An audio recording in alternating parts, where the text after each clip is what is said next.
Fresco e Vario, i surgelati di prima qualità, vi augurano buone feste.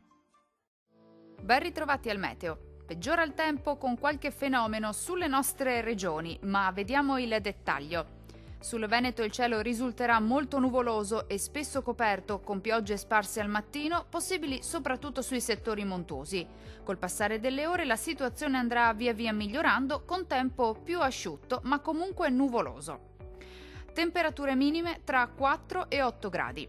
Valori massimi compresi invece tra 8 e 11 gradi circa.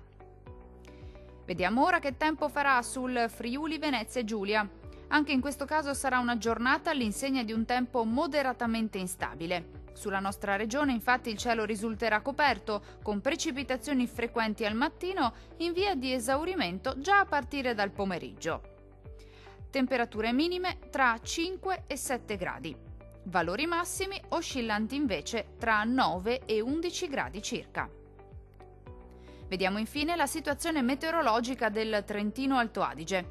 Sulla nostra regione il cielo risulterà irregolarmente nuvoloso e non si esclude qualche rovescio a carattere sparso nella prima parte della giornata, ma anche in questo caso andrà via via migliorando, con fenomeni in cessazione nel pomeriggio e maggiore soleggiamento. Temperature minime tra 1 e 5 gradi.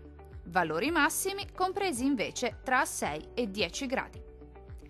Dal meteo di Antenna 3 per ora è tutto. Arrivederci.